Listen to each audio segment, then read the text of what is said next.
जो राम ने उस समय कहा, उसको महाकवि निराला ने अपनी कविता में बहुत बढ़िया कहा है, और वो लाइनें बड़ी प्रासंगिक हैं कि धिक, भगवान राम कहते हैं कि धिक जीवन जो पाता ही आया विरोध, धिक साधन जिसके लिए सदा ही प्रिया शोध, जानकी हाय उद्धार प्रिया का हो न सका। और अंतिम लाइन सबसे महत्वपूर्ण है, वह एक और मन रहा राम का जो न थका। जी हाँ, ये उसी दूसरे मन की बात है। हम रोजमर्रा के अपने जीवन में, दैनिक जीवन में यह देखते हैं कि हम जो कुछ भी करते हैं, अपने भावनाओं से, अपने व्यवहार से, अपनी आदतों से, अपनी प्रतिक्रियाओं से सारा जीवन हम जी रहे हैं। लेकिन हमारी दृष्टि केवल हमारे चेतन मन तक जाती है, जिसमें सारे समय तर्क वितर्क और सारे विचार विमर्श चलते रहते हैं, और हमें लगता है कि यही सब कुछ है। ये बहुत छोटा सा टुकड़ा है।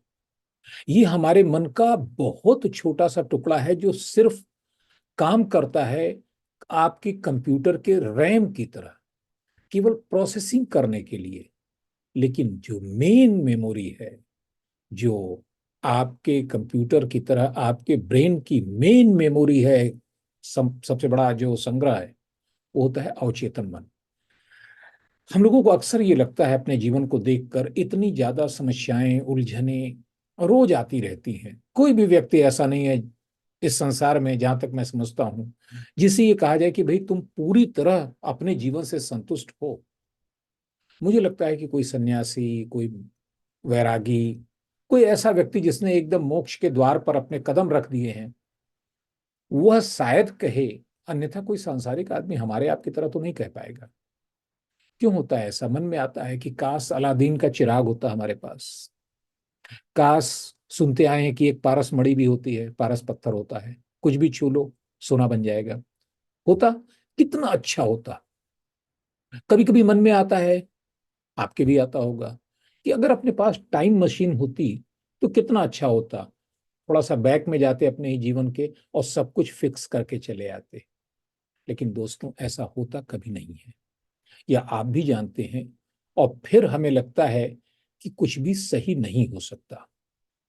समस्या यहां नहीं है, समस्या ये है कि हमारे सोचने का एक खास तरीका होता है, एक पैटर्न होता है। हम उससे बाहर निकलकर नहीं सोच पाते।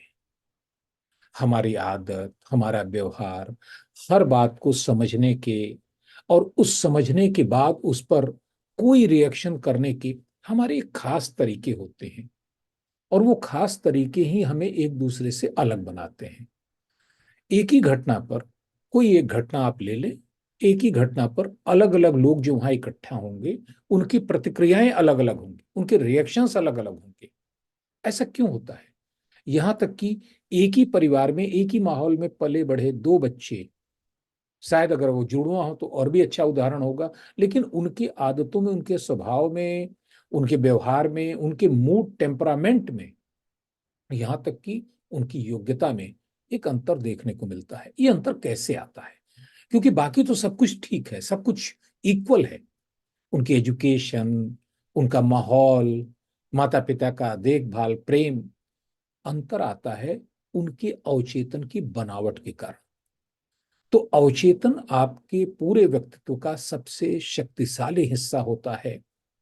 और सबसे बड़े अफसोस की बात यह है कि हम में से ज्यादातर लोग इस अवचेतन मन को जानते नहीं, उस तक पहुंच नहीं पाते हैं। और चूंकि उस तक पहुंच नहीं पाते हैं, इसलिए उसकी मदद नहीं ले पाते हैं। वरना ये वाकई अलादीन का चिराग है, ये वाकई पारसमणि है। हर काम में सफल होना हर आदमी चाहता है, और ये संभव भी है। आप जब दुनिया में बहुत से सफल लोग, जो इस समय नाम जिनके लिए जा सकते हैं, स्टीव जॉब्स हों या इस तरह के जितने भी लोग हैं, आप देखेंगे कि इनमें आखिर क्या खास बात है। क्योंकि जिन परिस्थितियों से आगे ये बढ़े हैं, उन परिस्थितियों में हजारों लोग हैं, लेकिन बाकी लोग उतना आगे नहीं बढ़ पाए। हम कह सकते हैं कि इनके साथ बहुत सी चीजें रही होंगी, इनका फाइनेंशियल बैकग्राउंड रहा होगा, इनको लोगों की मदद रही होगी, इनके दोस्त रहे होंगे, सारी बातें ठीक है। लेकिन आपको लगता है कि अगर वो सब कुछ आपको भी मिल जाए, तो क्या आप उतने ही सफल होंगे? नहीं होंगे। ये खुद आपका मन भी कहेगा। क्यों? क्योंकि उनके सोचने के तरीके में कुछ तो ऐसा है जो उन्हें दूसरों से अलग कर देता है। अब अगर सुविधाओं की बात करें तो हमारे सामने बहुत से उदाहरण हैं। थॉमस अल्वा एडिशन, कोई सुविधा नहीं थी, स्कूल से बाहर निकाले गए। आइंस्टीन, कितने ऐसे हजारों नाम हैं। उनके सामने तो समस्याओं के अलावा कुछ था ही नहीं जीवन में, फिर इतना आगे कैसे बढ़े? ब्रेन, उनके ब्रेन का वह हिस्सा जिसको सब कॉन्शियस माइंड या अवचेतन मन कहा जाता है, वह न सिर्फ शक्तिशाली था, न सिर्फ पॉजिटिव था, बल्कि उन व्यक्तियों को अपने अवचेतन मन को प्रयोग करने की कला, विधि आती थी। और ये अलादीन के जादुई चिराग की तरह काम करता है। हम इसको कैसे प्रयोग करें, यही आज का हमारा विषय है। तो पहला सवाल यह है कि चलिए भाई, चेतन से तो हम परिचित हैं, ये अवचेतन क्या होता है?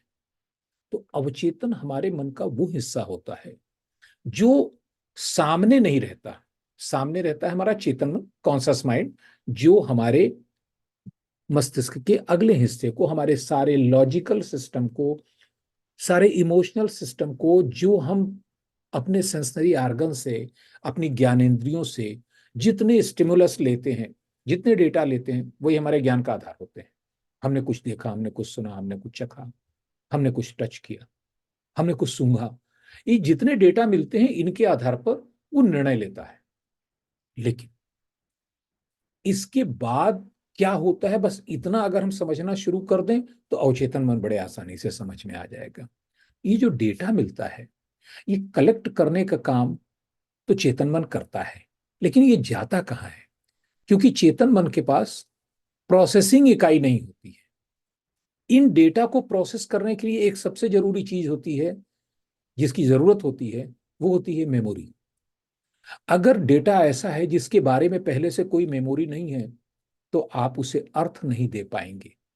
मान लीजिए आप 3 भाषाएं या 2 भाषाएं जानते हैं, हिंदी जानते हैं, इंग्लिश जानते हैं, और एक व्यक्ति ऐसा सामने आता है जो किसी तीसरी भाषा में बोलता है जिसे आपने कभी सुना नहीं है। आप उसका अर्थ लगा पाएंगे? नहीं लगा पाएंगे। हाँ, हो सकता है उसकी भाव भंगिमा, उसके लहजे से, उसकी बॉडी लैंग्वेज से, उसके जेस्चर से आप कुछ अंदाजा लगाएं कि ये खुश है या नाराज है, ये अच्छी बात कह रहा है या खराब बात कर रहा है। इतना अंदाजा आप लगा पाएंगे, लेकिन अर्थ नहीं मिलेगा।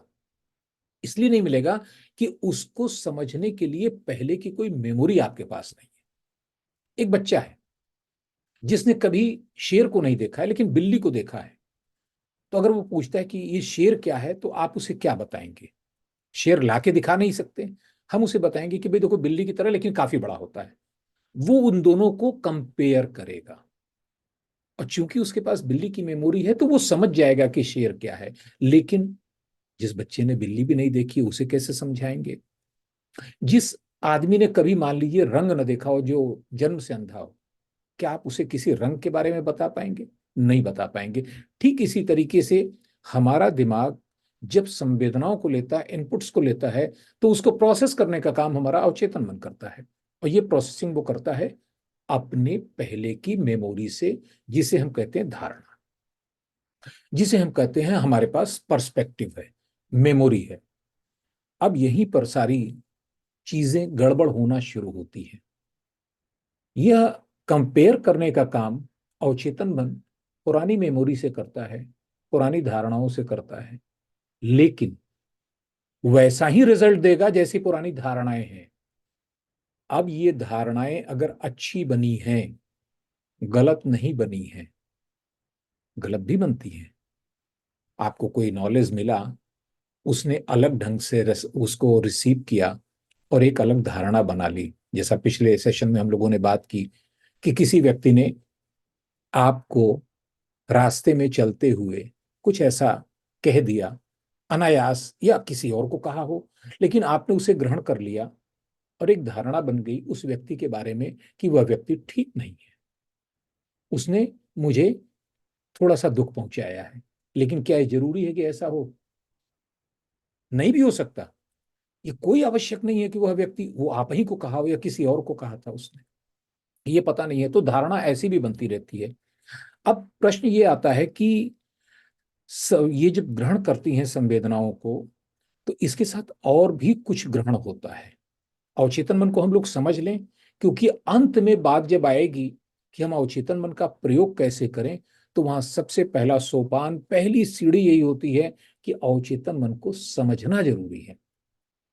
तो अवचेतन मन का काम ये होता है, हमें लगता है कि हम जो देख रहे हैं, जो सुन रहे हैं, माने जितना डेटा हम रिसीव कर रहे हैं कॉन्शस माइंड से, सिर्फ वही हमारे दिमाग में जा रहा है, लेकिन ऐसा नहीं होता। आप जिसे नहीं भी अनुभव कर रहे हैं, आप जिस पर ध्यान नहीं दे रहे हैं, वो डेटा भी रिकॉर्ड हो रहा है, और उसको रिकॉर्ड करता है हमारा अवचेतन मन। हमें लगता है कि हम इन चीजों पर ध्यान नहीं दे रहे हैं तो ये स्टोर नहीं होंगी, नहीं, स्टोर होंगी, और को रिलेट भी होंगी। को रिलेट होने के बाद अगर हमने उस पर ध्यान नहीं दिया है, तो उनके मनमाने पर्सपेक्टिव, मनमानी धारणा इच्छानुसार अपना अवचेतन मन बनाएगा, सुरक्षित भी रख लेगा, और अगली बार जब वह घटना आएगी तो ठीक वैसा ही वो व्यवहार करने के लिए आपको प्रेरित कर देगा। कल हमने आदतों के बारे में समझा था। आदतें ऐसी ही बनती हैं। आपने कोई आदत जानबूझ के नहीं बनाई होगी, किसी ने नहीं बनाई है। कोई भी ऐसा नहीं कहता कि नहीं, मैं इस को आदत बनाने के लिए मैं कर रहा हूं। बस उसको दो चार बार रिपीट किया, लेकिन रिपीट करने के साथ आपने ये ध्यान नहीं दिया कि उसके साथ कुछ संवेदनाएं जुड़ गई, आपको थोड़ा सा रोमांच हुआ, थोड़ा सा मजा आया, थोड़ा सा अच्छा लगा। आपका इरादा तो था नहीं, लेकिन अच्छा लगा, और आपने उस आदत को दिमाग में एडॉप्ट कर लिया, उसको चुन लिया, और अगली बार वो प्रेरित करेगा। आप कहीं जा रहे हैं, आप ध्यान दीजिए कि जो चित्र हैं, जब आप जैसे फूल आपने देखा है, तो फूल के साथ आपको खुशबू भी मिली है। अब ये संवेदना आपके पास है। अगली बार जब फूल का चित्र भी आप देखेंगे, तो उसकी सुगंध, उसका स्पर्श, वो भी आपके दिमाग में है तो नहीं, चित्र में तो ऐसा कुछ नहीं है, लेकिन आप चित्र देखते हैं, अपने किसी प्रिय मित्र का देखते हैं, अपने किसी परिवार के व्यक्ति का देखते हैं, आप फोटो देखते हैं। इमोशन कैसे बनते हैं? फोटो की तरह नहीं, ऐसे बनते हैं जैसे वह व्यक्ति हमारे सामने खड़ा है। तो यानी दिमाग ने बहुत कुछ रिकॉर्ड किया है जो हमारे पास हमको जानकारी में नहीं है। अब यही हमको ये भी समझ लेना चाहिए कि अवचेतन मन का कार्य क्या है वास्तव में। इसके कई कार्य हैं, और बड़ा महत्वपूर्ण रोल होता है। पहला कार्य तो इसका होता है कि हमारी जो भी डेटा इनपुट्स मिले हैं उनकी प्रोसेसिंग, और इस प्रोसेसिंग के दौरान जैसा मैंने बताया कि केवल वही डेटा नहीं जो हमारे कॉन्शस से मिला है, जिसको हमने चुना है। हमको लगता है कि नहीं सब हमने इसको ध्यान दिया है, लेकिन ऐसा कुछ भी नहीं है। एक प्रयोग में यह पाया गया कि किसी व्यक्ति को सम्मोहित करने के बाद हम उससे वो सारी चीजें पूछ सकते हैं, वो जान सकते हैं जो उसके जीवन में कभी भी हुई है, और वो भी जान सकते हैं। एक बड़ा मनोरंजक प्रयोग था। एक व्यक्ति, कहीं उसे भेजा गया किसी इवेंट में, वहां 50 व्यक्ति थे। वह 4 या 5 लोगों से मिला, बाकी लोगों से नहीं मिला। थे वहां पर 50 व्यक्ति उस कमरे में। लौटने के बाद उस व्यक्ति को सम्मोहित किया गया। तो जब उसको सम्मोहित करने के पहले पूछा गया, तो जिन 5 लोगों से वो मिला था उनके बारे में तो उसने बता दिया कि हाँ, उनके फीचर्स ऐसे थे, उन्होंने इस तरह के कपड़े पहने थे। लेकिन बाकी के बारे में, 45 के बारे में उसे जानकारी नहीं थी, कॉन्शस मन को नहीं थी। और जब उसे हिप्नोसिस के द्वारा सम्मोहन में ले गए, सम्मोहन में ले जाने के बाद उसने उन 45 लोगों के बारे में भी बखूबी ऐसा बता दिया जैसे उसके सामने ही खड़े हों। ये सिद्ध करता है कि हमारा सबकॉन्शियस माइंड उन स्टिमुलस को भी रिकॉर्ड करता है जिस पर हम ध्यान नहीं देते, और इसीलिए इस बात पर ध्यान देने की बहुत जरूरत हो जाती है कि हमारा दिमाग जो रिकॉर्ड कर रहा है वो ठीक कर रहा है, या गलत स्टिमुलस तो नहीं रिकॉर्ड कर रहा है। उसे क्लीन करना होता है कैथारसिस के जरिए। कैसे, हम लोग इसके काम में आगे समझेंगे, लेकिन अभी हम समझ लेते हैं कि पहला काम प्रोसेसिंग हो गया, और दूसरा है आदतों का निर्माण। हम लोग कल समझ चुके हैं कि आदतों का निर्माण कैसे होता है, लेकिन फिर भी बहुत संक्षेप में उसको जान लेते हैं कि जब आप बार बार रिपीटिशन करते हैं किसी चीज का, और जब आप किसी, चाहे या अनचाहे, आपकी इच्छा हो या ना हो, लेकिन अगर बार बार रिपीट कर रहे हैं, it will create a neuro system, एक न्यूरल सिस्टम बनाएगा। और ये बनाएगा कौन? अवचेतन मन बनाता है, क्योंकि उसे ये सिग्नल मिलता है कि ये काम बार बार करना है, आगे भी करना है।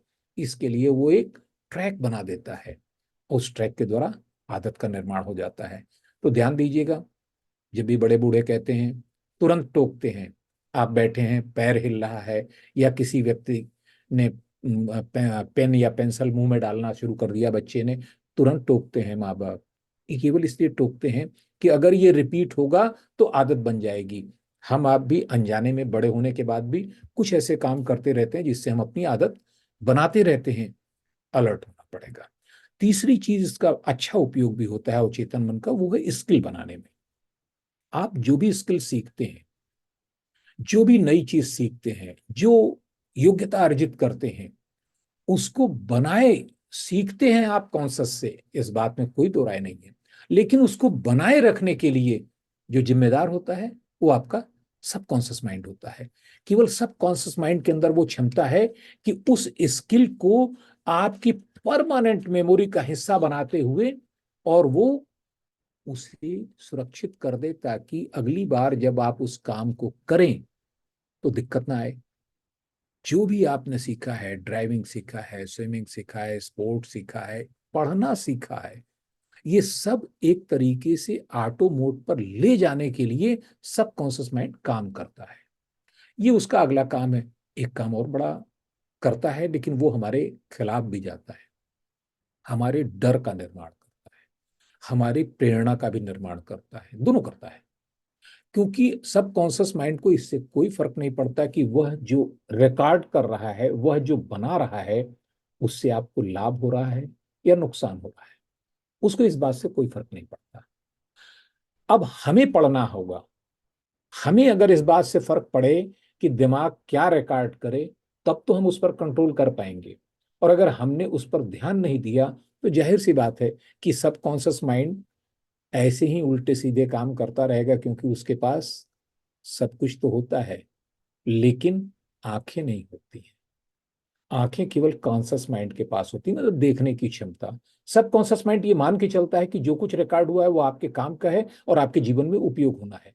अब अगर गलत सूचनाएं, गलत आदतें, गलत भावनाएं हम ग्रहण कर रहे हैं, तो डेफिनेटली आगे हमें परेशानी होनी है। तो इस पर भी सावधान रहने की जरूरत होती है। और डर कैसे रिकॉर्ड करता है? कोई घटना हुई और उस घटना के बाद, उदाहरण ले लीजिए कि कहीं आप जा रहे हैं और अचानक रास्ते में थोड़ा अंधेरा है, कोई ऐसी चीज मिली जो जमीन पर थोड़ी सी मुड़ी हुई पड़ी है, लहराती हुई पड़ी है।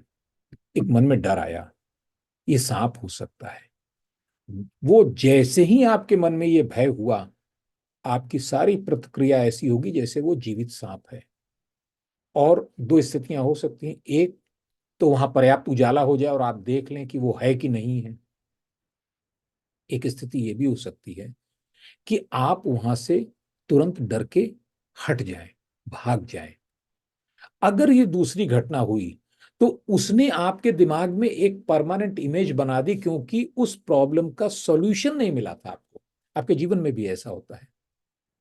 कभी आप देखिए कि अगर आप कहीं जा रहे हैं, बाजार में हैं, और कोई व्यक्ति आपको देखकर मुस्कुरा देता है, या कम से कम आपको ऐसा लगे कि उसने मुझे देखकर मुस्कुराया, वो, अब आपके दिमाग में ये तुरंत चलना शुरू होता है कि वह व्यक्ति कौन है।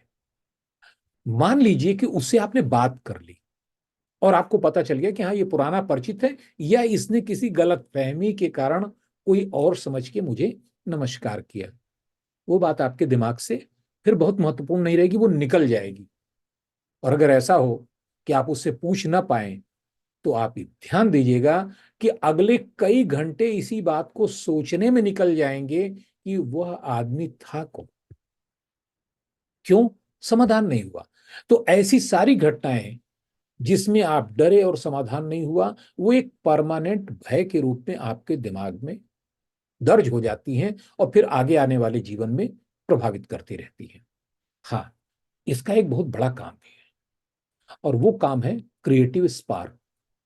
जो अवचेतन मन का प्रयोग करना जानते हैं वो इसका बखूबी उपयोग करते हैं। नए आइडियाज, आउट ऑफ ट्रैक जाके, जिसको कहते हैं आउट ऑफ बॉक्स सोचना, वो सोचने की क्षमता इसी अवचेतन की होती है। क्यों? चेतन के पास तो सिर्फ इतनी क्षमता है कि दो और दो को जोड़ जोड़ के चार बना सके। रेपिटेटिव नॉलेज ही चेतन मन का स्वभाव है। वो कुछ नया नहीं सोचता, कुछ नया नहीं निकाल सकता, कोई निष्कर्ष नहीं दे सकता। जितने ऐसे महान लोग हुए हैं, जितने ऐसे आविष्कारक हैं, उनका अवचेतन मन, जितने साइंटिस्ट हैं, बहुत सक्रिय होता है। अभी एटो सेकेंड पल्स के बारे में खबर चल रही है। 2023 का नोबेल प्राइज भी उसी पर मिला हुआ है। एटो सेकेंड, एक सेकंड के एक एक अरबवें भाग का एक अरबवां भाग है। और उसका उपयोग ये है कि उस एटो सेकेंड फ्लैश के जरिए हम एटम्स के जो छोटे से छोटा मॉलिक्यूल है, न्यूट्रॉन तक के हम इमेजेस ले सकते हैं। अब ये कैसे दिमाग में आया होगा? उनके दिमाग में तो आया होगा, हम नहीं सोच पाते, आम आदमी नहीं सोच पाएगा कि हम करें क्या। तो ये जो एकदम क्रिएटिव आइडिया आता है वो अवचेतन मन के कारण आता है। एक घटना मैंने पढ़ी है। वीर सिंह और निधि सिंह, ये कपल, हो सकता है नाम आपने पढ़ा हो या याद ना हो। हाँ, अगर मैं ये कहूं कि समोसा सिंह एक स्टार्टअप है, एक फ्रेंचाइजी है जो केवल समोसे बनाती है, तो शायद याद आ जाए, कहीं सोशल मीडिया पर पढ़ा होगा। ये दो बच्चे, वीर सिंह और निधि सिंह, बेंगलुरु के इंजीनियर और जॉब करते थे। अच्छी सैलरी थी, 30 लाख पर एनम, 2.5 लाख रुपए पर मंथ की सैलरी। लेकिन इनके दिमाग में एक आइडिया आया, क्योंकि वीर सिंह ने ये देखा कि हम लोग हमेशा लंच में समोसे ज्यादातर खाते हैं, क्योंकि हाइजीनिक भी होता है, ताजा भी होता है, और उसमें बहुत ज्यादा परेशानी भी नहीं होती है। तो उसके दिमाग में आया कि लेकिन स्वाद अलग अलग होता है। अब देखिए, खाते तो हम आप भी हैं, डेफिनेटली बहुत बार खाए होंगे, लेकिन ये हम हमारे दिमाग में क्यों नहीं आ रहा है? उसके दिमाग में यह है कि इसमें दो कमियां हैं। एक कमी तो ये है कि हर दुकान पर टेस्ट अलग अलग होता है एक ही चीज, लेकिन टेस्ट अलग अलग होता है। मिठाई का स्वाद तो एक जैसा हो सकता है, लेकिन समोसे का अलग अलग होता है। अब दूसरा उसमें कमी ये है कि इसमें च्वाइस नहीं है। समोसा माने एक खास तरह का तिकोना, आलू भरा हुआ, मसाले भरा हुआ, कोई ज्यादा उसमें वैरायटी नहीं है। बस यहीं से उसके स्टार्टअप का आइडिया निकला कि हम ये दो काम इसमें कर सकते हैं, और फिर तो इसमें बहुत कुछ किया जा सकता है। जॉब छोड़ दी दोनों ने, अपनी फैक्ट्री डाली, अपना किचन डाला, घर को गिरवी रख के पैसे उसमें लगाए, और शुरुआत हुई 2015 के आसपास शुरुआत हुई समोसा सिंह की। और आज करीब 7-8 वर्षों में उसका जो प्रॉफिट है वो 10 से 11 करोड़ पर एनम का है। कहाँ 30 लाख रुपए सालाना, कहाँ 11 करोड़। नौकरी छोड़ दिया। तो ये स्पार्क जो आता है, वो स्पार्क कौन देता है? अवचेतन मन देता है, क्योंकि उसके साथ भी हजारों लड़के पढ़ते थे। इसी तरह आपके जीवन में भी आप देखिएगा कि जब आप किसी समस्या में हो, किसी मुसीबत में हो, कोई ऐसी बात आपको परेशान कर रही हो जिसका समाधान आपको ना मिल पा रहा हो, तो आप यकीन मान लीजिए कि आप हर उस आदमी से जानने और समझने की कोशिश करते हैं जिसको आप, जो आप समझते हैं कि हमें सही गाइडेंस दे पाएंगे। आप किताबें पढ़ते हैं, आप वीडियो देखते हैं, आप मोटिवेशनल स्पीच सुनते हैं, लेकिन आपका सबसे बड़ा सहायक तो आपके पास है, और वो सहायक है आपका अवचेतन मन। याद कीजिए, जब कभी आप लिखते समय, पढ़ते समय कहीं उलझ जाते हैं, तो क्या करते हैं? टैप करते हैं, चाहे कलम से या उंगलियों से माथे को पकड़ते हैं। क्यों? ये एक प्रोसेस है अवचेतन मन तक पहुंचने का, जिसका हम लोग प्रयोग भी करेंगे आज। हम जानेंगे कि हम ऐसा करते हैं तो इसको सही ढंग से कैसे करें, और पहुंचना ही है तो हमें पता होना चाहिए, ताकि हम हर बार पहुंच सकें और सही निर्णय ले पाए। लेकिन एक अवचेतन मन की दिक्कत सबसे बड़ी ये है, उसकी सबसे बड़ी समस्या ये है कि चूंकि वो अच्छे और खराब में, उचित और अनुचित में कोई भेद नहीं करता, उसके लिए हर स्टिमुलस, हर डेटा, आपके इंद्रियों से, ज्ञान इंद्रियों से आने वाला हर सूचना समान होती है, एक समान महत्व देता है। अब दिक्कत यही हो जाती है, क्योंकि हमारा काम तो तब चलेगा जबकि वो जो नेगेटिव इंफॉर्मेशन है उनको फिल्टर करके बाहर कर दे, पॉजिटिव को ले ले। लेकिन अफसोस इस बात की है कि वो करता नहीं है ऐसा, और यही उसकी ताकत भी है, यही उसकी कमजोरी भी है। ताकत इसलिए है कि एक विशाल मेमोरी उसके पास होती है, हर चीज सुरक्षित है। और कमजोरी इसलिए होती है कि चूंकि वो फर्क नहीं करता है, तो कब वो किसका प्रयोग करेगा आपके मनोभाव को बदलने में, आपके मूड को बदलने में, आपके व्यवहार को बदलने में, पता नहीं। हमें एक अनुभव पुराना हुआ कि हमारी किसी से कोई ऐसा वाद विवाद हुआ, और फिर हमें क्रोध आया, हमारे क्रोध के कारण समस्या सुलझ गई। अब उसने बना लिया दिमाग में, सबकॉन्शियस माइंड ने, कि क्रोध समाधान करने का एक अच्छा तरीका है। यकीन मानिए, अगली बार आप क्रोध नहीं भी करना चाहते हैं तो वो आपको प्रेरित करके क्रोध करा देगा, क्योंकि उसे लगता है कि समाधान करने का यही तरीका है। और इसके उल्टे, अगर समस्या आई और आप जितना परेशान थे उतना ही शांत हो गए, आपने कहा कि ठीक, समस्या तो आ ही गई है, कोई परेशानी नहीं है, अब इत्मीनान से बैठ के सोचते हैं, हर पहलू पे सोचते हैं, फिर निर्णय लेंगे। ये भी सिग्नल अवचेतन को मिला है, और उसने ये दर्ज किया कि जब समस्या आ जाए तो शांत हो जाना चाहिए। इसीलिए आप देखते होंगे, जब कोई आपदा आती है, कोई मुसीबत आती है, तो कुछ व्यक्ति जरूरत से ज्यादा उत्तेजित हो जाते हैं, एकदम आपे से बाहर हो जाते हैं, ऐसा लगता है कि उनको समझ में नहीं आता क्या करें। वहीं कुछ लोग ऐसे भी होते हैं जो बड़े शांत हो जाते हैं। एक्सीडेंट हुआ रोड पर, एक्सीडेंट के बाद आप देखिए हर आदमी एकदम अफरा तफरी में है, एक एक्सीडेंट सामने दिख रहा है, कुछ लोग ऐसे होंगे जो आंख बंद करके निकल जाएंगे, वो स्केपिस्ट हैं। उनका एक अलग माइंडसेट है, अवचेतन मन एक अलग ढंग से काम कर रहा है कि मुसीबत में नहीं पड़ना है। हो सकता है माता पिता ने सिखाया हो, या दोस्तों ने सिखाया हो, या उन्होंने खुद अपने को समझाया हो कि मुसीबत में नहीं पड़ने का। कुछ लोग ऐसे होते हैं जो, कहना तो नहीं चाहिए, लेकिन तुरंत सोशल मीडिया का प्लेटफॉर्म उनके पास है, वो वीडियो बना लेंगे। कुछ लोग ऐसे होंगे जो एकदम घबरा गए होंगे, अरे भाई देखो खून निकल रहा है, ये हो रहा है, उसको तुरंत पकड़ो, उसको मदद पहुंचाओ, कैसे डॉक्टर को बुलाएं। और उसी में एक आध व्यक्ति ऐसा भी हो सकता है जो बड़े इत्मीनान से फोन निकालेगा, एम्बुलेंस का नंबर डायल करेगा, पुलिस का नंबर डायल करेगा, और इंतजार करेगा। अब ये सारे लोग अलग अलग क्यों कर रहे हैं? घटना तो एक ही हुई है।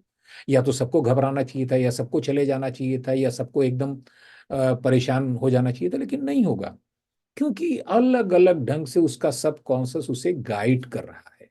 तो आप सब कॉन्शस को बनाते हैं, और सब कॉन्शस आपको आगे गाइड भी करता है। ये दोनों वाइस वर्सा होता रहता है। तो इसलिए हम लोग ये देखेंगे कि विश्वास और धारणा अगर हमारी सबकॉन्शस से बनती है, तो बेहतर है कि हम सबकॉन्शस को समझें और सबकॉन्शस को कंट्रोल में रखना सीखें। उसका कैसे हम पुनर्निर्माण कर सकते हैं, क्योंकि हम कभी कभी लगता है, मुझे तो लगता है, आपको भी लगता होगा, कि काश अगर अपने जीवन को हमें बनाने का मौका मिलता तो हम इससे और बेहतर बना लेते। लगता है? अगर लगता है तो प्लीज टाइप यस, लगता है। क्योंकि हर व्यक्ति को जिंदगी में कभी ना कभी लगता है कि यार क्या जिंदगी है, इससे तो बेहतर होता है कि हम इसको अगर डिजाइन करें तो शायद हम इससे बेहतर कर पाएंगे। कर पाएंगे या नहीं, ये अलग बात है, लेकिन मन में आता है। और ये मन में इसलिए आता है कि हमें लगता है कि जो हुआ ठीक नहीं हुआ। तो भाई मैं कहता हूं, कर तो सकते हैं ना, आप रिडिजाइन कर सकते हैं। ये कभी मत सोचिएगा कि जो जीवन मिल गया है, जो दिमाग मिल गया है, जो व्यवहार मिल गया है, वो सब परमानेंट है, आखिरी है, हम इससे बाहर नहीं निकल सकते। सारा खेल इसी बात का है। सफलता और असफलता के बीच में जो सबसे बड़ी रेखा है वो यही है। एक सफल व्यक्ति काम शुरू करता है तो गोल उसका फिक्स होता है, असफल वो भी होता है। कोई भी ऐसा जीवन में नहीं मिलेगा आपको जो बगैर असफल हुए पूरी यात्रा सफल हो, जिसकी या हर बात में जो सफल होता। लेकिन वह अपनी असफलता को हार के रूप में नहीं लेता, वो उसको एक लर्निंग के रूप में लेता है। कौन सी लर्निंग? कि मेरे प्रयास करने का, मेरे कोशिश करने का तरीके में शायद कुछ गड़बड़ी थी। अपने गोल के बारे में कभी भी उसे नहीं होता। एक असफल व्यक्ति के बारे में सिर्फ इतना फर्क आता है कि वह गोल के बारे में संदेह करने लगता है कि यार लगता है मैंने कुछ गलत चीज मैनिफेस्ट कर ली, कुछ गलत करने की मैंने कोशिश शुरू कर दी है जो मेरे वश में नहीं है। सफल व्यक्ति कहता है कि नहीं, गोल तो मेरा ठीक है, लगता है कि मेरे तरीके में कुछ गड़बड़ रह गई, मैं नया तरीका लेता हूं। फर्क हो गया दोनों में। एक ने काम छोड़ दिया, एक ने कहा कि नहीं, तरीका बदलूंगा लेकिन पाना तो इसी को है। कहते भी हैं कि प्रारभ्यते न खलु विघ्न भयन नीचे, प्रारब्ध विघ्न विहिता विरमंती मध्या। माने जो सबसे छोटे, एकदम साधारण किस्म के व्यक्ति होते हैं, वो असफल होने के भय से काम शुरू नहीं करते। जो थोड़ा सा ठीक ठाक होते हैं, थोड़ा मनोबल जिनका होता है, वो शुरू तो करते हैं, लेकिन जैसे ही असफलता आती है वो कहते हैं भाई छोड़ो इसको, लगता है गोल ठीक नहीं है। लेकिन उत्तम आदमी क्या करता है? विघ्न प्रति प्रतिहन्यमाना प्रारब्ध च उत्तम जना न परित्यजंती। जो श्रेष्ठ पुरुष होते हैं, जो सफल होने वाले होते हैं, शुरू करते हैं, फिर चाहे जितनी बार असफलता मिले छोड़ते नहीं है। उसी चींटी की तरह जो 100 बार गिरती है दीवार पर चढ़ते हुए, लेकिन प्रयास नहीं छोड़ती और सफल होती है। तो अब ये जो माइंड सेट बनाना है, केवल यही तो बदलना है आपको। आपका शरीर, आपका ब्रेन, आपके काम करने की क्षमता, सब कुछ अगर यही रहे, केवल माइंड सेट बदल जाए, वो क्षमता आ जाए, वो दृष्टि आ जाए कि नहीं, हमें गोल नहीं छोड़ना है, हमें अपने प्रयासों को सुधारने की जरूरत। फिर सफलता कोई बहुत दूर की बात नहीं है, फिर कोई वो आपके लिए सपना नहीं होगी, वही सच्चाई होगी। और बदलने के तरीके पर हम लोग बात करते हैं कि इसको बदल कैसे सकते हैं। तो इसके बदलने का जो सबसे बढ़िया तरीका है वो निश्चित रूप से ध्यान है। क्योंकि हमारा कॉन्शियस माइंड हमारे सब कॉन्शियस तक नहीं पहुंचता है। दोनों के बीच में मैंने कल भी बताया था कि एक स्क्रीन होती है, एक पर्दा होता है, दोनों आपस में कनेक्ट नहीं होते हैं। कॉन्शियस माइंड जो है हमारा, केवल सिग्नल्स को अंदर देता है, प्रोसेस करने वाला प्रोसेस करता है, फिर वो वापस उसको वापस करता है अपने एक खास ढांचे में, एक फ्रेम में। सिग्नल मिले, उस सिग्नल से मायने क्या निकालने हैं, अर्थ क्या निकालना है, उससे हमें प्रतिक्रिया क्या करनी है, ये सारी चीजें वो बना के अंदर से भेजता है। और बनाता है जो उसके पास पहले से जानकारी है, आपकी आदतों के बारे में, हमारे काम करने के तरीके के बारे में, हमारे सोचने के तरीके के बारे में सारी जानकारी उसके पास होती है। सोचने की जानकारी तो आजकल एआई को भी होती है। कभी आप ध्यान दीजिए, आप सोशल मीडिया पर जाइए, अगर आप किसी खास वीडियो को देखना चाहते हैं, आप एक वीडियो को टैप करते हैं, फिर वो उससे रिलेटेड सारी वीडियो को इकट्ठा कर देता है, करता है ना? अगर साधारण सा एआई जो अभी मेच्योर भी नहीं हुआ है, वो इस तरीके की शार्टिंग कर लेता है कि आपको यही देखना है और स्टेप बाय स्टेप आपको उस ओर ले जाता है, तो हमारा ब्रेन तो भाई उससे बहुत बड़ा है, हजारों गुना बड़ा है, हजारों गुना शक्तिशाली है। वो एक बार देखता है कि आप ऐसा कर रहे हैं, ऐसा सोच रहे हैं, फिर वो उसी ढंग की सारी भावनाएं इकट्ठा कर लेता है। इसीलिए लोग कहते हैं बुरा मत सोचो, नेगेटिव मत सोचो, असफलता के बारे में मत विचार करो। क्योंकि अगर विचार भी करोगे तो सिग्नल अंदर जाएगा कि आप असफलता को, आप फेलियर को मैनिफेस्ट कर रहे हो, चाहते हो। मैनिफेस्ट करने का मतलब चाहते हो। अगर एक बार ये चला गया कि हम मैनिफेस्ट कर रहे हैं फेलियर को, तो सक्सेस कहां से मिलेगी? तो कैसे करेंगे इसको, देखते हैं। इसका सबसे बढ़िया तरीका मैंने बताया, ध्यान होता है। ध्यान की प्रक्रिया हम लोग सबसे अंत में सेशन में करेंगे और वहां ये देखेंगे कि ध्यान की कम से कम एक ऐसी विधि सीखेंगे कि जो हमारा इसमें सबसे ज्यादा मदद कर सकती है। अवचेतन मन को ट्रेंड करने का जो एक दूसरा सबसे बढ़िया तरीका होता है, वो तरीका होता है अफर्मेशन का। आपका अवचेतन मन, मैंने बताया कि वो बना है रेपिटेशन से, बार बार किसी चीज को दोहराने से या बार बार किसी स्टिमुलस से प्रभावित होने के कारण। ठीक है, नेगेटिव स्टिमुलस से, नेगेटिव इंफॉर्मेशन से, नेगेटिव सजेशन से अगर वो नेगेटिव बना है, तो लॉजिक तो यही कहती है कि भाई positive affirmation, positive suggestion, positive thinking से पॉजिटिव बनेगा। जी हाँ, यही सच है कि जैसा आपका थॉट प्रोसेस कॉन्शियस माइंड में होता है, वैसा ही अवचेतन अंदर अपने आप को ढाल लेता है, बना लेता है, और अगली बार वैसी ही प्रतिक्रिया करता है। आप किसी काम में असफल हुए, व्यापार में, बिजनेस में या सर्विस में, या जिस काम को आप कर रहे हैं उस काम में आपने एक फैसला लिया, कोई एक ऐसा फैसला लिया बिजनेस से संबंधित जिसमें कुछ लॉसेस हो गए। अब लॉस होने के बाद जब कोई नुकसान हुआ, तो आप निश्चित रूप से, हम लोग चेतन व्यक्ति हैं तो सोचेंगे भी, मन में आएगा भी। हम दो तरीके से सोच सकते हैं। हम ये सोचेंगे कि यार इसमें लॉस बहुत हुआ, ये काम बड़ा गड़बड़ है, ये या ये गड़बड़ काम हो गया, जो कॉमन तरीका है। मेरा ये निर्णय बहुत गलत हो गया। ठीक। दूसरा तरीका ये हो सकता है, हम ये सोचे कि लगता है कि मैंने निर्णय में कुछ चीजें निर्णय लेने में छोड़ दी थी, मुझे उसे भी देखना होगा। लॉस हुआ हुआ कोई बात नहीं है, लेकिन इसने मुझे एक लेसन दिया है कि मुझे निर्णय लेते समय सारे एस्पेक्ट देखने होंगे। बात वही है, फर्क है उसके अर्थ का। पहले में सब कॉन्सियस को ये सिग्नल गया कि आपको भविष्य में ऐसे काम करने ही नहीं है, निर्णय लेने ही नहीं है। दूसरे में उसको सिग्नल ये गया कि नहीं, ये काम तो करना है, लेकिन एनालिसिस कुछ ज्यादा करनी है। कल गजानन कुलकर्णी जी ने अपनी बात रखी थी, मैं विद ड्यू परमिशन उनके कोट करना चाहूंगा। उन्होंने कहा कि मुझे मन नहीं करता, मैं कल पर टालता रहता हूं। क्यों टालते हैं कल पर? एनालाइज कीजिए, विश्लेषण कीजिए।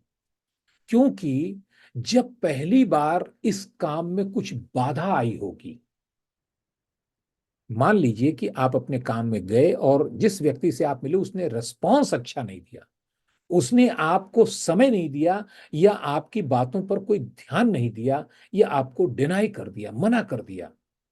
आपका रिस्पॉन्स दो हो सकता था।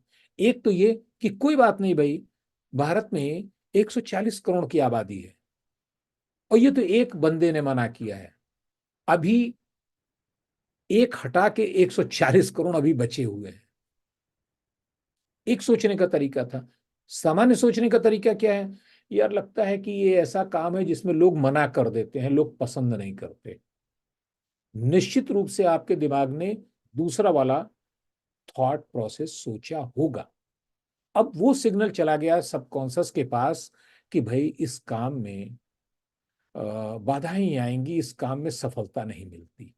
और जब एक बार अवचेतन ने ये मन में बना लिया कि इस काम में सफलता नहीं मिलती, तो जाहिर सी बात है जब आप उस काम को दोबारा करने चलेंगे तो वो आपको प्रेरित करेगा कि किसी तरह से टाल दो। ऐसा वो आपके भले के लिए ही कर रहा है। उसके पास तो सूचना यही है कि भाई आप इस काम को नहीं करना चाहते, तो आपको प्रेरित करेगा। अगर उसे ये पता हो कि आप करना चाहते हैं, बेहतर तरीके से करना चाहते हैं, तो आपको कुछ नए आइडियाज वो देगा। और ये आइडियाज कई ढंग से आते हैं। ये स्पार्क के रूप में मैंने बताया आते हैं, इसके बाद सपनों के रूप में भी आते हैं। हमारे ड्रीम्स का बड़ा गहरा कनेक्शन हमारे सबकॉन्शियस माइंड से होता है। और ये बहुत से लोगों की जीवनी जब आप पढ़ेंगे, ऐसे जो वैज्ञानिक हुए हैं, तो उनमें से ज्यादातर का कहना ये है कि ये मुझे सपने में आइडिया आया। निकोला टेस्ला के ज्यादातर आइडियाज उनके सपनों में आते थे। मैडम क्यूरी का आइडिया, बेंजीन जो खोजा गया, बेंजीन का आइडिया, ये सब सपने में आते थे। क्यों? जब वो लगातार उस बारे में सोचते रहते थे, तटस्थ होके, कोई विचार बनाए बगैर, अच्छा खराब नहीं, केवल सोच रहे हैं, तो उनका सबकॉन्शियस माइंड इस आइडिया को देता था कि कैसे सॉल्व होगा। सवाल उठता है कि ऐसा सबकॉन्शियस माइंड कर कैसे पाता है तो हमारे दिमाग के भीतर। हम कॉन्शस माइंड से सोच नहीं पा रहे हैं, उसके पास ऐसा क्या है? मित्रों, मैं ये बता दूं कि हमारा आध्यात्म तो इसको हजारों वर्ष पहले से जानता है, मानता है। अब विज्ञान भी इस बात को धीरे धीरे मानने की ओर चल रहा है। वो क्या? कि हमारा जो सबकॉन्शियस माइंड है, ये हमारा नहीं होता। ये इतना विशाल है, इतना बड़ा है, ये किसी और बड़ी कॉन्शसनेस से जुड़ा होता है। ये किसी और बड़ी चेतना का अंग होता है। जी हाँ, कॉस्मिक कॉन्शसनेस जिसको कहते हैं, यूनिवर्सल कॉन्शसनेस कहते हैं, उससे जुड़ा होता है। यूनिवर्सल कॉन्शसनेस, अब चूंकि समय हम लोगों के पास इस सेशन का कम है, इसलिए उसके बारे में विस्तार से हम बातें नहीं करेंगे, लेकिन इतना जरूर जानेंगे कि यूनिवर्सल कॉन्शसनेस का मतलब है कि समय और स्पेस, टाइम एंड स्पेस दोनों के परे एक ऐसी चेतना जो सब कुछ जानती है, उसे सारे एस्पेक्ट पता है, क्योंकि वो हर घटना को फील कर रही है। अगर आप उससे जुड़े हैं तो जाहिर सी बात है कि हर समाधान आपके पास मौजूद होगा, अगर आप उसका उपयोग कर पाए। उस यूनिवर्सल कॉन्शसनेस का, उससे जुड़ने का सबसे बड़ा तरीका है सबकॉन्शियस। दैट्स वाई कि जब आप ध्यान की प्रक्रिया में जाते हैं तो आपका सबकॉन्शियस एलिवेट होकर यूनिवर्सल कॉन्शसनेस को टच करता है। और ध्यान करने वाले अक्सर कहते भी हैं कि भाई ये ऊपर से कुछ आया, ज्ञान, अनुभव, अनुभूति, जो भी कह लीजिए, ऊपर से आया। ऊपर मीन्स यूनिवर्सल कॉन्शसनेस। सारे धर्म यही कहते हैं कि हमारा ज्ञान ऊपर से आया है। तो ये समझने की बात है, हम इसका प्रयोग अपने दैनिक जीवन में कर सकते हैं। अगर आपकी कोई समस्या है ऐसी जिस पर आप एकदम उलझे हुए हैं, आप एक प्रयोग कीजिएगा। प्रयोग ये, उस समस्या को, शर्त केवल एक रहेगी उसमें, आप अपनी ओर से कोई विचारधारा नहीं जोड़ेंगे कि जैसे ये बड़ी कठिन समस्या है या इसका सुलझना बड़ा मुश्किल है, इसमें लगता है लॉस होगा, ये सब कुछ नहीं जोड़ेंगे। जाहिर सी बात है कि जिस समस्या का आपके पास समाधान है उसको तो आप जोड़ने से रहे, उसको तो कोई मतलब ही नहीं है उसमें। लेकिन ऐसी समस्या जिसका कोई समाधान आपके पास नहीं है, उसको कागज पे लिखिए, साफ साफ केवल समस्या को लिखिए, उसको पढ़िए कई बार, सोने के पहले उसको 3-4 बार पढ़िए और अपने सिरहाने के नीचे रख दीजिए। प्रयोग कीजिए, बहुत मुमकिन है कि आपके सपने में उसका एक अच्छा समाधान मिलेगा। मैं ये करता हूं। तो हम लोग बातें ये कर रहे थे कि अब इसके बाद हम उसको, सबकॉन्शियस को यूज कैसे करें। यूज करने का जो तरीका है, अफर्मेशन है, रेपिटेशन है। अगला तरीका है विजुअलाइजेशन। विजुअलाइजेशन क्या होता है? विजुअलाइजेशन वो तकनीक है जिसमें आप वास्तव में जो काम नहीं कर रहे हैं, लेकिन उसके बाद में उसके बारे में इस तरीके से आप देखते हैं, विजुलाइज करते हैं कि वो आपके सामने घटित हो रहा है। और सबकॉन्शियस माइंड की एक खासियत ये भी है कि वह असली, नकली, वास्तविक, इमेजिनेशन, इसमें कोई फर्क नहीं करता। उसके लिए आपकी कल्पना भी उतनी ही सच है जितना भौतिक सच्चाई। उदाहरण के लिए, तिब्बत में जो लामा, बौद्ध गुरु होते हैं, उनका जो प्रशिक्षण होता है, उस प्रशिक्षण में उनको ये परीक्षा देनी होती है कि एकदम बर्फीली ठंड में बिना किसी वस्त्र के ऊपर, कोई वस्त्र नहीं पहनेंगे, सिल्क की एक चादर होती है जो पानी में भीगी होती है और वो उनके ऊपर लपेट दी जाती है, और उनको अपने बॉडी के टेम्परेचर से उसको सुखाना होता है। अब कल्पना कीजिए, माइनस तापमान, चारों ओर बर्फ, उसमें बिना कपड़े के बैठना ही एकदम ऐसी भयानक कल्पना है कि जो शायद करने में भी डर लगता हो। लेकिन वो बैठते हैं और सिल्क का कपड़ा उनके बदन पर लपेटा जाता है और कुछ देर में वो सूख जाता है। कैसे?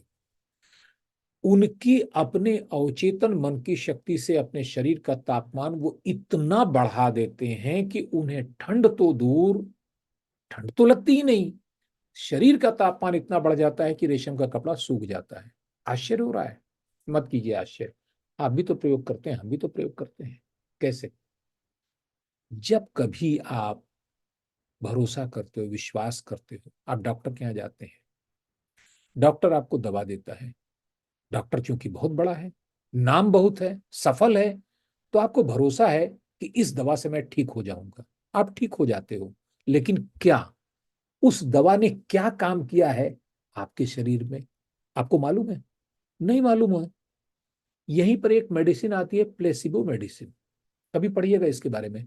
प्लेसिबो मेडिसिन का मतलब यह है कि कुछ लोगों पर प्रयोग किया गया, दो ग्रुप बनाए गए, एक को वास्तविक दवाएं दी गई, दूसरे को सिर्फ सादा पानी दिया गया, सेम डॉक्टर ने दिया, और यह कह के दिया कि तुम्हारे इस रोग का यही इलाज है और ठीक हो जाओगे। उनको भरोसा था, और दोनों बराबर ठीक हुए हैं। जिन्हें सादा पानी दिया गया वो भी, और जिन्हें दवा दी गई वो भी। यानी उनको ठीक करने में क्या था? उनकी कल्पना, उनके विश्वास का हाथ था जिसने उन्हें ठीक किया। और इस विश्वास को साहब क्या कहा जाए? इस विश्वास की स्थिति तो ये होती है कि अगर इस विश्वास को बनाना और इसको प्रयोग करना हम शुरू कर दें सही तरीके से, तो कुछ भी असंभव नहीं है। आपकी कोई समस्या, आपके जीवन में कोई प्रॉब्लम, कोई हिंड्रेंस, कोई रुकावट इतनी बड़ी है ही नहीं जिससे आप आगे न बढ़ पाए। समस्याएं हमको नहीं रोकती हैं, हमारा मन, नेगेटिव मन खुद हमें रोकता है। ये बता के रोकता है कि हम कैपेबल नहीं है। क्या कारण है कि कुछ लोग ऐसे होते हैं जो चुनौतियों के पार चले जाते हैं, और कुछ लोग ऐसे होते हैं जो चुनौतियों से डर के हार जाते हैं। फर्क सिर्फ वही आता है। अवचेतन को काम में लाने का एक अगला तरीका है ग्रेटिट्यूड, जिसका हम लोग रोज अभ्यास करते हैं। आभार प्रदर्शन। वास्तव में जो अवचेतन मन से बात करने की तरीके हैं, उसमें दो ही तरीके सबसे कारगर अब तक पाए गए हैं, सारे वैज्ञानिक और आध्यात्मिक जो भी प्रयोग किए गए, कि वह कौन सी भाषा समझता है। जाहिर सी बात है कि हमारी ये जो हिंदी, अंग्रेजी, संस्कृत, उर्दू, फारसी जो भी ये भाषाएं, ये वो नहीं जानता। क्यों? यूनिवर्स की भाषा नहीं है ये भाषाएं तो हमने अपनी बनाई है। अरे भाई, हम यहाँ भारत में रहते हैं, हमने हिंदी अपना ली, अंग्रेजी अपना ली, जो फारस में रहता है फारसी अपना ली, चाइना में है चाइनीज, कैंटोनी, मैंडोरिन, अलग अलग भाषाएं बोल रहे हैं। तो इतनी छोटी सी दुनिया, छोटी मैं इसलिए कह रहा हूं कि ब्रह्मांड की तुलना में बहुत छोटी है, इतनी छोटी सी दुनिया में हमने 6,000 भाषाएं बना ली। ये मैं केवल उन भाषाओं की बात कर रहा हूं जिनको रिकॉग्निशन मिली है।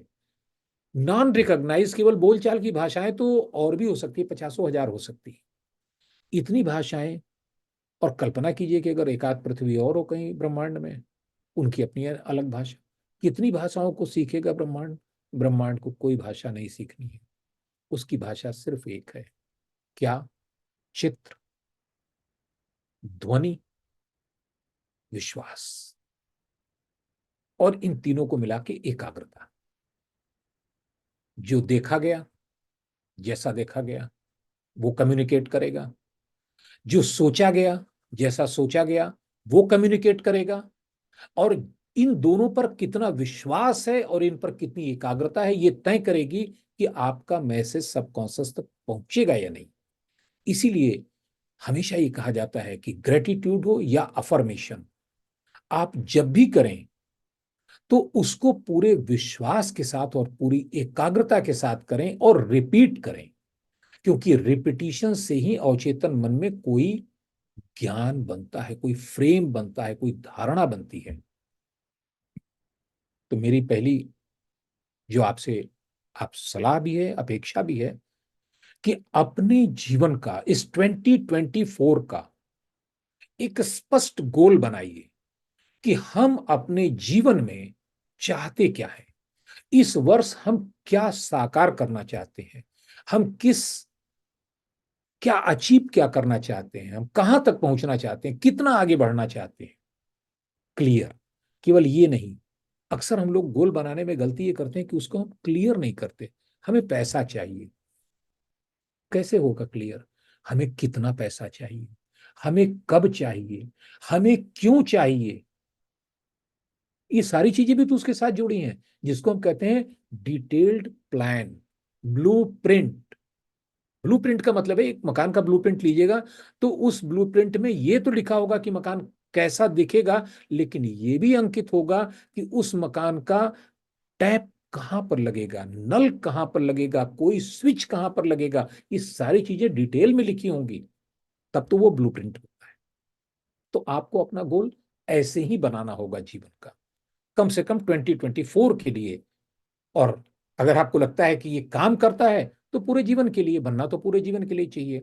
गोल बनाएंगे और उस गोल को पूरा डिटेल करेंगे, और डिटेल के साथ साथ एक ध्यान देंगे कि उसको अट्रैक्टिव और रियलिस्टिक होना है।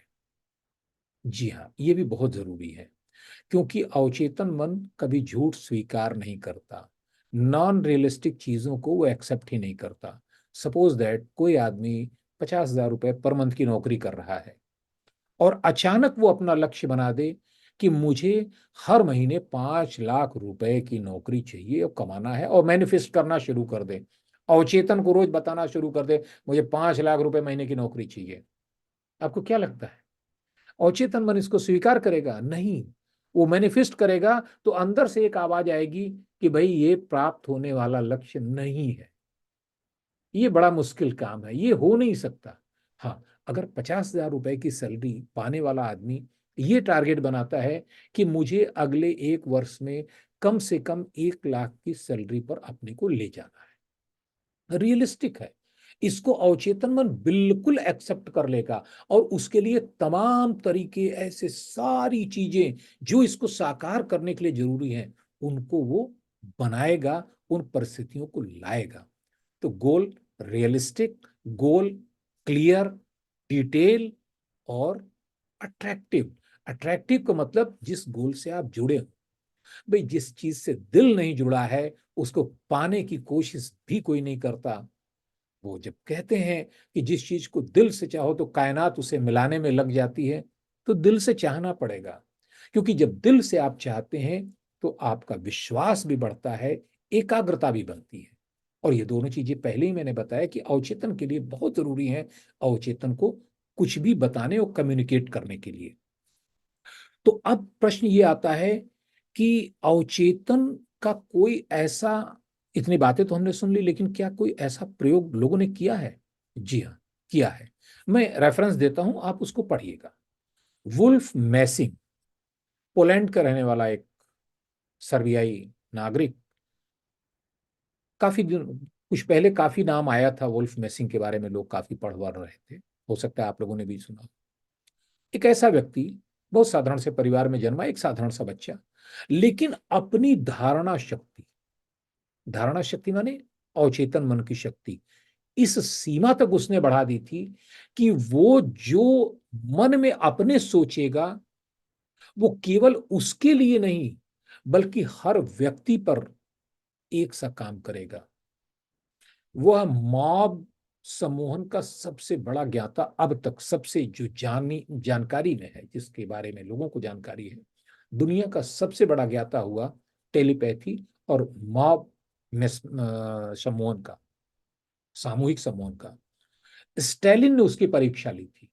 स्टालिन ने कहा कि मैं इसको नहीं मानता, अगर तुम दूसरों को इस तरीके से प्रभावित कर सकते हो तो कल मेरे सैनिकों के साथ जाओगे, बैंक से 1 लाख रूबल निकाल के लाओगे, रशिया में था तो रूबल चलता है, 1 लाख रूबल निकाल के लाओगे और मुझे दोगे। उसने कहा ठीक। अगले दिन वो सुबह बैंक में पहुंचा, उसने एक सादा कागज लिया, कुछ देर उसको देखा, मैनिफेस्ट किया कि ये कागज नहीं, एक चेक है जिसके द्वारा मुझे 1 लाख रुपए इस बैंक से मिलने हैं। सादा कागज उसने कैशियर को दिया, कैशियर ने उस कागज को लिया, गौर से देखा, इसे देखा, कई बार देखा उसने, उसके बाद उसने कहा कि यस सर, ये आपके 1 लाख रूबल रहे।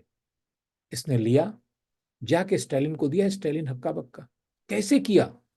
उसने कहा बस ये मत पूछिए कैसे किया, मुझे ये मालूम है कि जो मैं अपने सबकॉन्शियस से सोचना शुरू कर देता हूं, एकाग्र हो जाता हूं, वह दूसरा व्यक्ति भी जो मेरे सामने होगा वैसा ही सोचेगा, वैसा ही करेगा। और भी उसकी तमाम घटनाएं हैं। अंत में तो जो अंतिम घटना है वो इतनी अद्भुत है कि स्टालिन ने कहा कि रात 12 बजे तुम मेरे कमरे में आओगे। और स्टालिन कौन सा व्यक्ति, जो दुनिया में सबसे ज्यादा पहरे में रहने वाला व्यक्ति था। मतलब वो इतने पहरे में रहता था कि वहां तक उसकी पत्नी नहीं पहुंच सकती थी, कई कतारें सैनिकों की। और वुल्फ मैसिंग रात के 12 बजे स्टालिन के पास खड़ा था। डर गया आदमी, कैसे हुआ?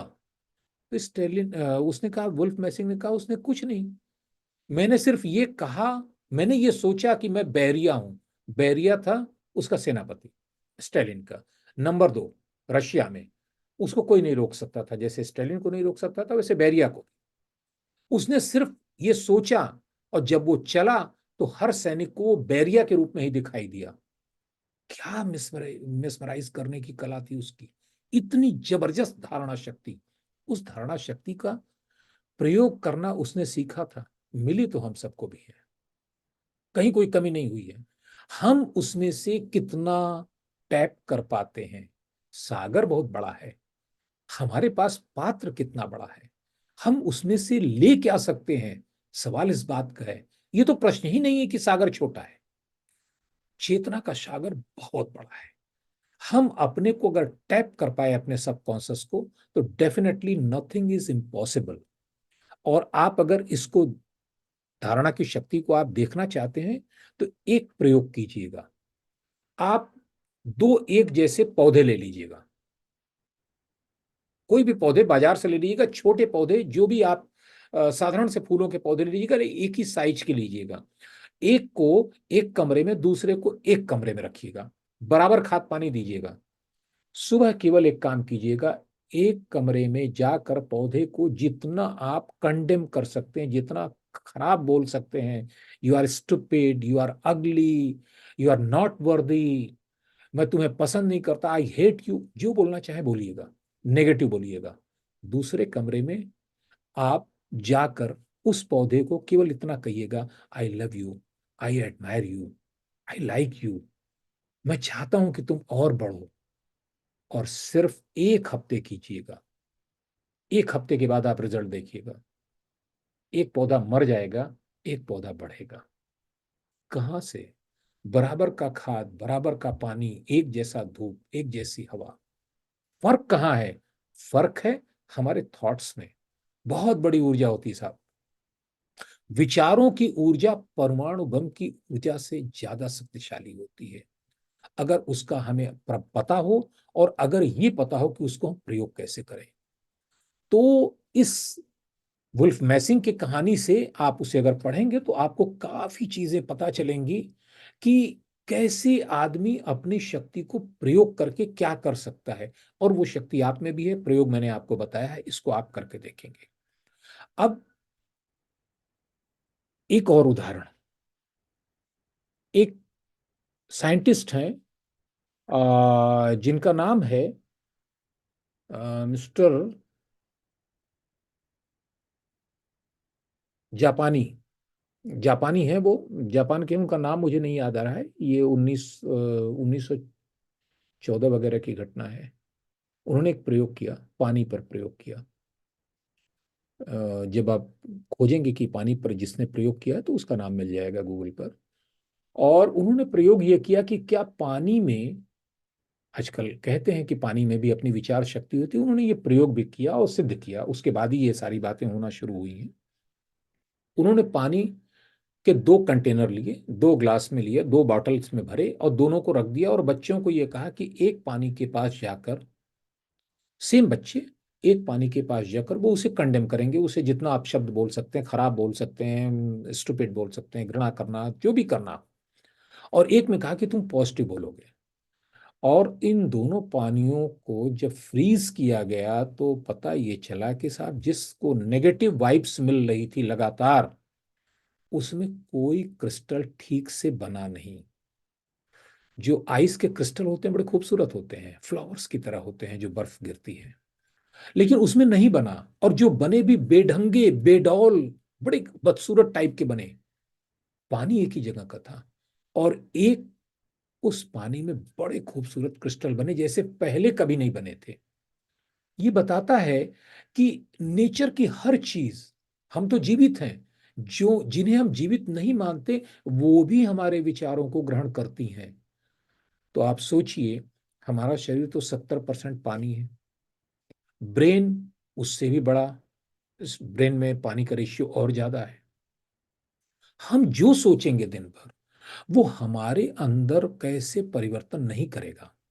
हमको लगता है कि यार हमने बस ऐसे ही बोल दिया, हमारा इंटेंशन नहीं था। हम कहते हैं कभी कभी कि भाई ऐसे ही मैंने बोल दिया इतना खराब, लेकिन मेरा इंटेंशन नहीं था। What do you mean by intention? आपका इंटेंशन हो या ना हो, ये आपके सब कॉन्शस माइंड की चालाकी है, जो आपका चेतन मन है उसकी चालाकी है।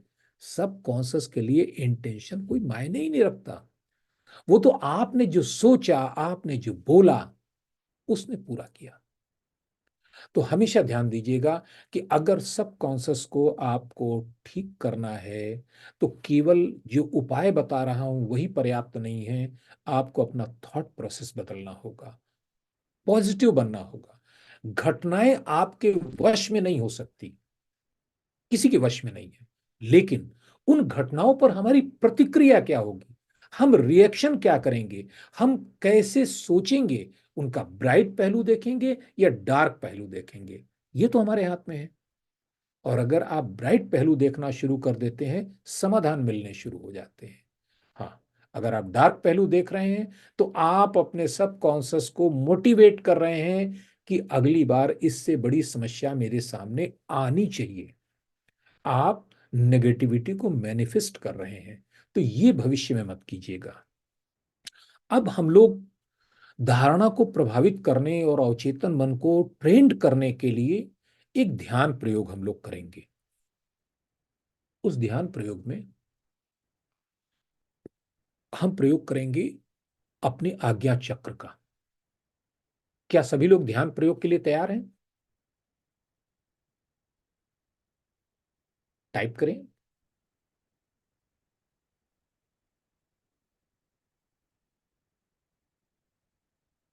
ध्यान प्रयोग के लिए तैयार हैं? ठीक है। ओम विश्वकर्मा जी कह रहे हैं यस। ठीक है। अगर ध्यान प्रयोग के लिए तैयार हैं तो आपको मैं इसकी भूमिका बता देता हूं। हमारे पूरी बॉडी में सब कॉन्शस तक पहुंचने का जो सबसे छोटा और सीधा रास्ता होता है वो है हमारा आज्ञा चक्र। जब कभी आप परेशानी में होते हैं, चिंता में होते हैं, दुख में होते हैं, आप देखिए दुखी व्यक्ति भी हाथ ऐसे रखेगा, चिंता में डूबा व्यक्ति हाथ रख के सोचता है, उलझन में डूबे व्यक्ति को आप देखिएगा कि माथे पर थूकता है या उसको दबाता है। क्यों? ये जो पोर्शन होता है आपके फोरहेड का, दोनों आंखों के बीच थोड़ा सा माथे पर ऊपर का हिस्सा, जिसको तीसरा नेत्र भी कहते हैं, ये सीधे जुड़ा होता है आपके पीनियल ग्लैंड से। और पीनियल ग्लैंड को कहते हैं सीट ऑफ सोल। विज्ञान भी ये कहता है कि अभी उसका पूरा काम हमें नहीं मालूम हो पाया है, लेकिन जो भी है वो अद्भुत है काम। योग कहता है कि नहीं, वो पीनियल ग्लैंड जो है वो हमारे जो सबकॉन्शियस माइंड का वो सिग्नल वहीं से जनरेट होता है। सबकॉन्शियस माइंड कंट्रोल वहीं से होता है, पीनियल ग्लैंड से। क्योंकि सबकॉन्शियस माइंड हमारे सारे ऑटो सिस्टम को चलाता है। नींद कब आनी है, भूख कब लगनी है, आंखें कब झपकनी है, ब्लड कैसे चलना है, रेस्पिरेशन कैसे चलना है, सब काम सबकॉन्शियस करता है। इसको सिग्नल देने वाला हमारा पीनियल ग्लैंड होता है। ये पीनियल ग्लैंड के ठीक सीधे, ठीक सामने होता है ये थर्ड आई, जिसको योग में आज्ञा चक्र कहते हैं। तो हम इस पर जब ध्यान करते हैं, यहां जब विजुअलाइजेशन करते हैं, तो जो भी हम विजुअलाइज कर रहे हैं वो सीधे ट्रांसमिट होता है हमारे सबकॉन्शियस माइंड तक। तो हम लोगों को करना क्या है? हमें करना यह है कि हमें पहले अपना जो लक्ष्य है, जो हम पाना चाहते हैं, जो हमारा गोल है, उस गोल को लिखना है। एक विजन बोर्ड बनाइए। विजन बोर्ड इसलिए जरूरी है कि विजन बोर्ड ही बार बार आपको ये याद दिलाता है, सबकॉन्शियस को, आप कॉन्शियस को भी, कि मुझे जीवन में ये करना है या मुझे इतने दिनों में ये करना है। टाइमलाइन के साथ आपने अपना गोल कार्ड बना दिया, विजन बोर्ड पर लगा है।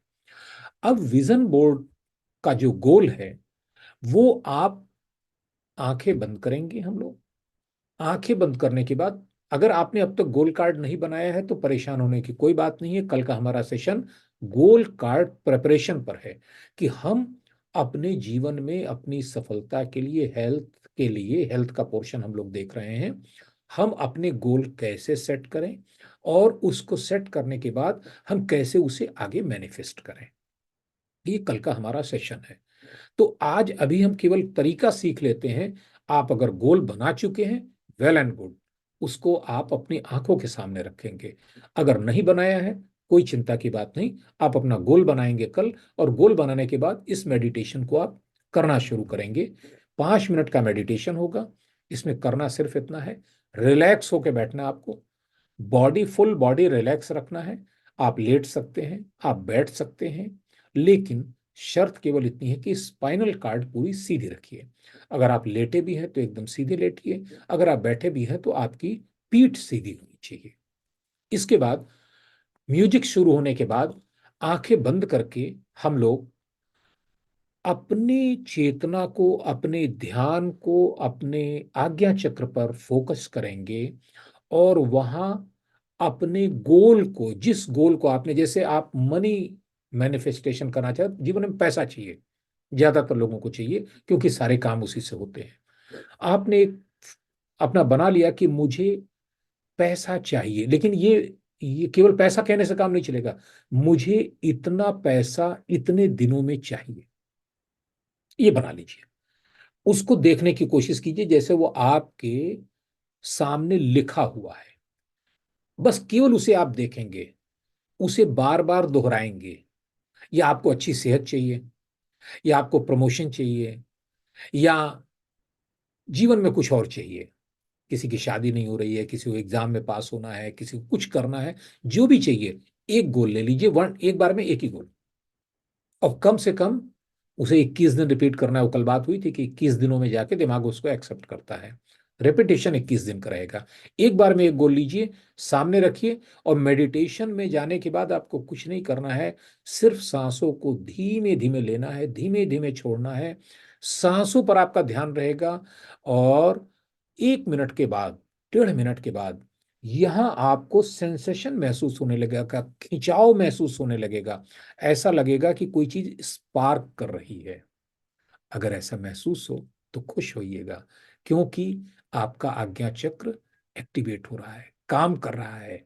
और आज्ञा चक्र जब काम करना शुरू कर देता है तो आपका सिग्नल अवचेतन मन तक, वो विशाल सत्ता ही अपने आप में इतनी बड़ी है कि वह कुछ भी करने के लिए और आपको प्रदान करने के लिए सक्षम है। तो ये मैनिफेस्ट करने की कला है। और अगर इसे आप करते हैं, पूरे मनोयोग से करते हैं, एकाग्रता से करते हैं, केवल ध्यान ये रखिएगा कि एक बार में कोई एक गोल आप लीजिएगा, कोई एक मैनिफेस्टेशन लीजिएगा, एक इच्छा को लीजिएगा, और उस इच्छा को कम से कम इस प्रक्रिया में 21 दिनों तक आप रिपीट करेंगे। और अफर्मेशन तो आपको हर रोज मिल रहे हैं, इस अफर्मेशन को आप साथ दोहरा सकें और अपनी आवाज में अगर रिकॉर्ड करके दोहरा सकें तो निश्चित रूप से बहुत अच्छे लाभ इसके होंगे। तो हम लोग अपने अफर्मेशन को आज इसको हम पूरा करते हैं। और अफर्मेशन का तरीका यही है कि आप पूरी एकाग्रता से और पूरे विश्वास के साथ, अफर्मेशन काम तभी करता है जब आप एकाग्र हो और आपका पूरा विश्वास हो। अफर्मेशन देखने में साधारण वाक्य लगते हैं, कोई बड़ी बात नहीं है। जिन मंत्रों की हम बात करते हैं, जिन तंत्रों की बात करते हैं, वो भी शब्दों के अलावा तो कुछ नहीं है, ध्वनियों के अलावा कुछ नहीं है। विश्व की सबसे सबसे शक्तिशाली ध्वनि ओम ध्वनि है, शब्द है। उनमें जो प्रभाव होता है, उनमें जो शक्ति होती है, वह शक्ति होती है हमारे विश्वास की और हमारे एकाग्रता से पैदा होती है। तो हम जब इसको दोहराएंगे तो पूरी एकाग्रता से, आंखें बंद करके और पूरे विश्वास के साथ, आपकी प्रार्थना भी तो तभी कारगर होती है जब आपका विश्वास हो। लोग कहते हैं कि भाई भरोसा है तो ईश्वर है, नहीं भरोसा है तो नहीं। तो वैसे ही भरोसा है तो चमत्कार है। भरोसा है तो अवचेतन मन आपके लिए काम करेगा, भरोसा नहीं है तो फिर बड़ा मुश्किल हो जाता है। तो चलिए हम लोग भरोसे के साथ शुरू करते हैं, आंखें बंद करते हुए। मेरा अवचेतन मन सदा पॉजिटिव ऊर्जा से भरा रहता है। मेरा अवचेतन मन सदा पॉजिटिव ऊर्जा से भरा रहता है। मैं हमेशा ऊर्जावान, प्रसन्न और प्रेम से भरा रहता हूं। मैं हमेशा ऊर्जावान, प्रसन्न और प्रेम से भरा रहता हूं। मेरा अवचेतन हमेशा सर्वोत्तम समाधान देता है। मेरा अवचेतन मन हमेशा सबसे अच्छा समाधान देता है। मैं गलतियों और असफलता से सीखकर और बेहतर बनता हूं। मैं अपनी गलतियों और असफलता से सीखकर और बेहतर बनता हूं। मैं अपने अवचेतन से डर, चिंता, शर्म, असफलता की भावना और नकारात्मक ऊर्जा को सदा के लिए मुक्त करता हूं, सदा के लिए बाहर करता हूं। मैं अपने अवचेतन से डर, चिंता, शर्म, असफलता की भावना और नकारात्मक ऊर्जा को सदा के लिए मुक्त करता हूं। मेरा अवचेतन मन अब प्रेम, उत्साह, सफलता और प्रसन्नता की सकारात्मक भावना से भरा हुआ है। मेरा अवचेतन मन अब प्रेम, उत्साह, सफलता और प्रसन्नता की सकारात्मक भावनाओं से भरा हुआ है। सफलता और खुशियां सदा मेरे जीवन में सरलता से आती हैं। सफलता और खुशियां सदा मेरे जीवन में सरलता से आती हैं। मैं खुशियों के लिए एक मैग्नेट की तरह कार्य करता हूं। मैं खुशियों के लिए एक मैग्नेट की तरह कार्य करता हूं। मैं हर दिन अधिक सफल, अधिक खुश और बेहतर बन रहा हूं। मैं हर रोज अधिक सफल, अधिक खुश और बेहतर बन रहा हूं। मेरा अवचेतन मन मेरे लक्ष्य को प्राप्त करने में सहायता कर रहा है। मेरा अवचेतन मन मेरे लक्ष्य को प्राप्त करने में सहायता कर रहा है। मैं शांत हूं, मैं प्रसन्न हूं, मैं आभार से भरा हूं। मैं इस ब्रह्मांड और अपने अवचेतन मन का आभारी हूं। मैं शांत हूं, मैं प्रसन्न हूं, मैं आभार से भरा हूं। मैं इस अनंत ब्रह्मांड और अपने अवचेतन मन का आभारी हूं। धन्यवाद, धन्यवाद, धन्यवाद, धन्यवाद। तो